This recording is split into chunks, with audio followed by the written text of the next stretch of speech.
Hello, Devil Wings from Yu-Gi-Oh! Top Team here, and I want you to know I'm bugging out on a archetype called Kakimeru.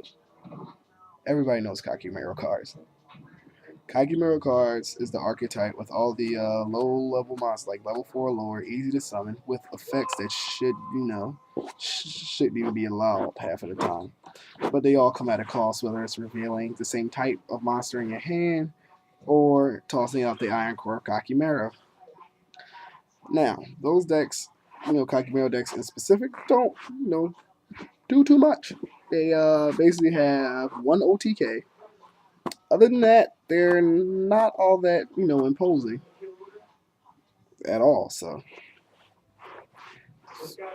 they're just not.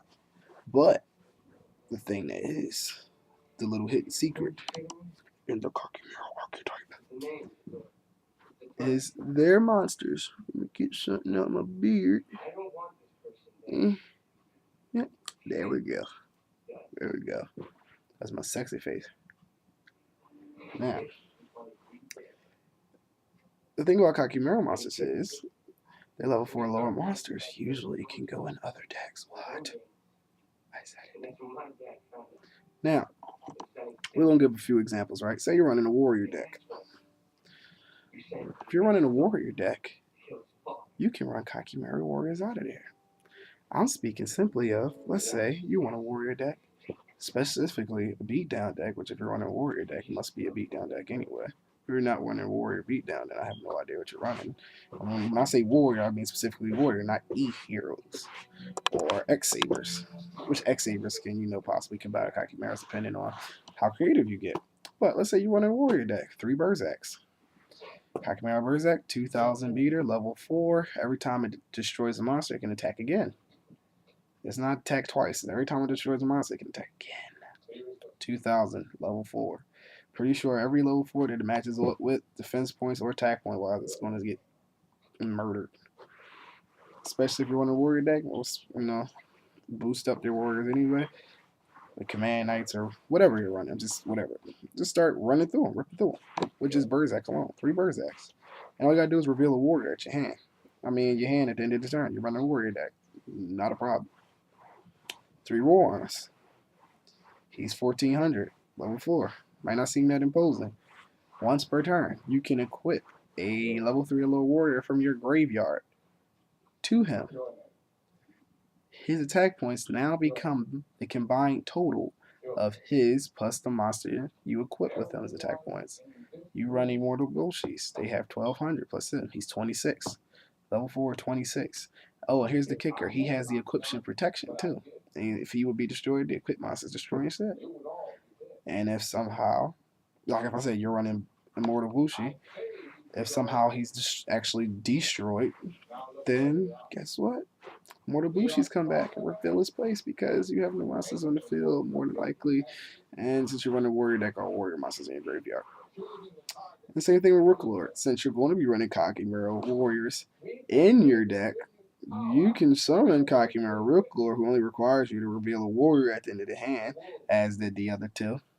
They need a turn. I believe he has 26 or 27, one of those two.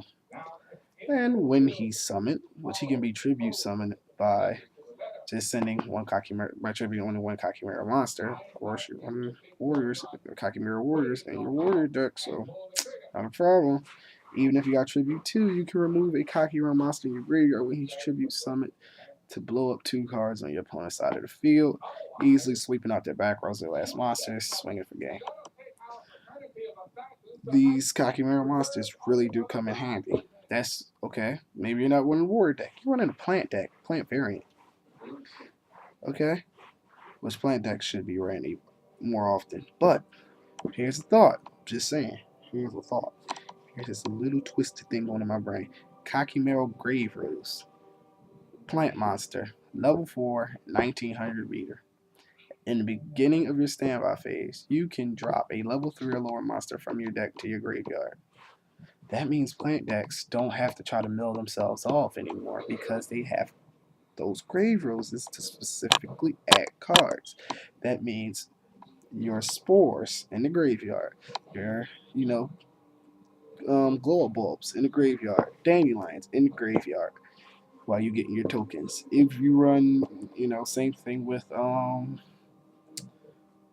plague spreader. If you run plague spreader in your plant deck, which a lot of people do, and in graveyard, you don't have to try to use like Raikous to mill it off or whatever, which a lot of people do, and wind up milling off the cards they need later on. Stupid milling yourself off. I never understood that. Unless you absolutely need every card in graveyard. But I mean, that just allows you. It's a 19 beater, which allows you to add what you need to the graveyard. At the end of the turn, all you gotta do is reveal the plant. So, and there's lots of Kakimero monsters that can go in lots of other decks. They don't have to be in a Kakimero deck. If you run that same type throughout your entire deck, include some of these Kakimero monsters. Usually level 4s have high, probably 18, 19 attack points, or if they have lower, probably have some, effects that'll boost them up, or just give you a nice, field position. Might even be game changing cards. Kakimero monsters just don't have to go in a Kakimero deck. They can go in any deck that carries the same type as them. That's my review on Kakimero monsters. Look into some that you might add on to your other decks. Like I said, Warriors get a big boost from the plant card. Plant decks get nice little boost thanks to Graveyard Roofs. Whatever you want to do it. I'll just say look into that too. I know I posted a video earlier today, but I was bored at home. I was sitting here under my steps and my thermostat, just thinking about Kakimero cards building a deck, and they work. So please rate, comment, subscribe. Let me know how you feel about Kakimero monsters.